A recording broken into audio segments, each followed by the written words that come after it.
आपण जे गाडीमध्ये इथेनॉल भरतोय ते इथेनॉल कसं तयार होतंय ते पण पुढे सांगितलं ना, त्यामुळे व्हिडिओ पूर्ण बघा. आपण जे गाडीमध्ये इथेनॉल भरतोय ते ऊसापासून तयार होतंय. आपण कारखान्यामध्ये ऊस आला, ऊसापासून पहिल्यांदा साखर तयार होत्या आणि साखर तयार करताना एक मोलॅसिस म्हणून कचरा निघतोय. पाण्यासारखा कचरा असतोय तो द्रव पदार्थामध्ये, आणि त्या मोलॅसिस पासून प्रोसेस करून आपलं इथेनॉल सेपरेट केलं जातंय आणि आपण इथेनॉल तयार होतंय. आणि इथेनॉल आता नवीन प्रकारे पण तयार व्हायला लागले, मक्यापासून पण, तांदळापासून पण, बांबूपासून पण, आणि अशा प्रकारचे लय प्रकारचे आता इथेनॉल निघल्यात. कारण इथेनॉल हे नवीन तयार होणारा पदार्थ आहे. आपलं जे डिझेल आणि पेट्रोल आहे ते एकत्र एक दिवशी संपणार आहे. त्याचा साठा जोपर्यंत आहे तोपर्यंत चालू आहे.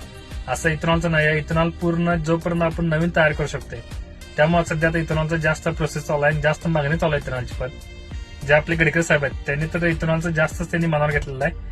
त्यांनी पूर्ण आपल्या महाराष्ट्रामध्ये युपी, महाराष्ट्र, आंध्र प्रदेश, कर्नाटक असे 5 राज्य आहेत.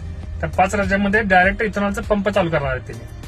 महाराष्ट्राला 50, कर्नाटकला 50 अशा प्रकारचे 150 का 250 पंप आहेत जे त्यांनी डायरेक्ट इथेनॉल फक्त तयार होणार. आणि इथेनॉल पासून आता नवीन गाडी पण तयार होणार आहे, बाईक पण आणि कार पण इथेनॉल पासून तयार होणार आहे. तर असं प्रोसेस आपण इथेनॉल, आणि तेच आपण इथेनॉल या गाडीमध्ये भरतोय.